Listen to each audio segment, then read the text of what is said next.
A last lecture on Nietzsche is quite a challenge, since one of Nietzsche's arguments are there are no lasts.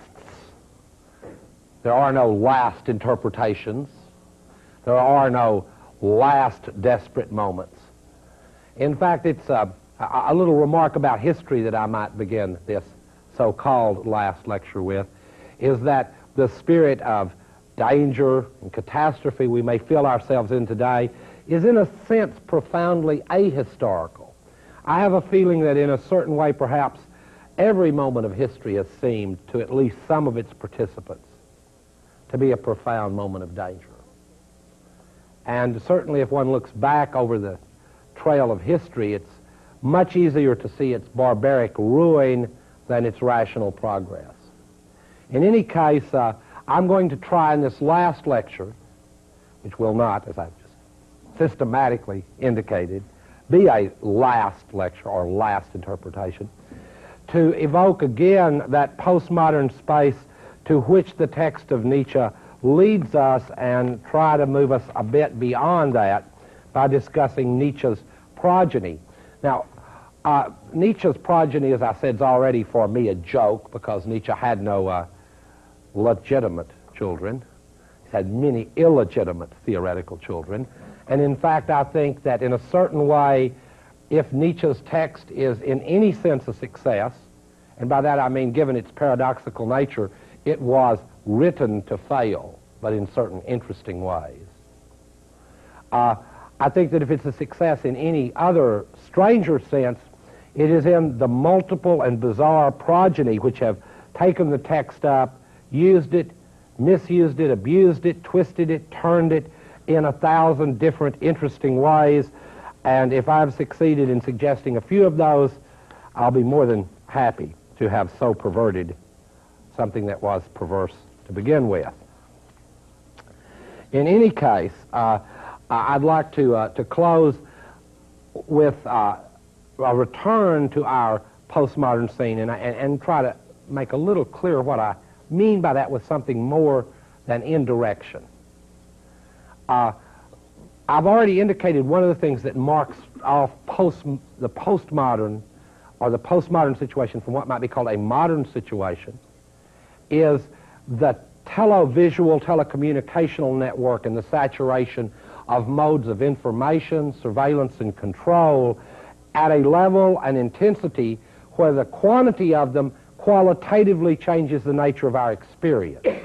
That's as brief a way as I could describe the trajectory, that the very quantity of information, the very quantity of the images and their global scope, I mean, bonanza all over the world, television, ubiquitous, and so on, that their very quantitative enhancement has changed our situation in dramatic ways. And to give this very broad point away quickly, let me say this. If, for example, and this is to leave Nietzsche for a moment and discuss not one of his progeny, surely, although a certain bizarre reading of a kind of anarchistic Marx is the progeny of Nietzsche. That's odd since Marx wrote first, but nevertheless, why should parenthood be that linear kind of thing? Child, I don't know. Anyway, nevertheless, one of the ways I'd like to characterize this broadly will be to discuss a certain sort of overview Marx might take on the situation. One way to think of the 19th century is to think of the massive forces of production, like steam, power, the factory, railways, and all of those massive new forces of production in the 19th century, among which one helped to create the very class to which I belong, the intelligentsia, namely the invention of mass ways of disseminating books, which create the possibility of mass markets of readers, and the possibility then to develop an expert culture of readers to talk to the other readers. See, there are conditions for the possibility of all of us being who we are and doing what we do, and sometimes they're as bloody and ordinary as economics. In this case, I'm though trying to make the point that in the 19th century, these massive new forces of production, one of their primary things that they were directed at was replacing manual labor with mechanical labor. This is obvious, an obvious point. One of the big stories of the 19th century was the extent to which the new technologies developed by capital replaced in massive quantities, in massive amounts, manual labor with the labor of machines. It would have been unthinkable. The technological accomplishments of the 19th and early 20th century would have been unthinkable without that large transference. So in a certain way, to look at that transference in the 19th century, Nietzsche's century, I've argued that he was ahead of his time and ahead of himself. In fact, maybe that's why he talked about it, the wanderer in his shadow, as that he thought in a certain way he had come in an untimely way. Well, maybe anything that's interesting may be untimely, I don't know. In any case, if we look at the 19th century that way, as that being at least one of the big stories, then certainly one of the big stories of the mid to late 20th century would be the incredible increase in the switch from technologies which concentrate on increasing the intensity and the power of manual labor to those which tend to replace mental, intellectual labor. By that I mean not just computers, but the whole array of devices intended to replace, for lack of a better word, human experience. Subjective human experience. Television is an instrument of production, in my opinion, designed, whether it was with this in mind or not, functioning, in any case, to replace, largely, subjective human experience.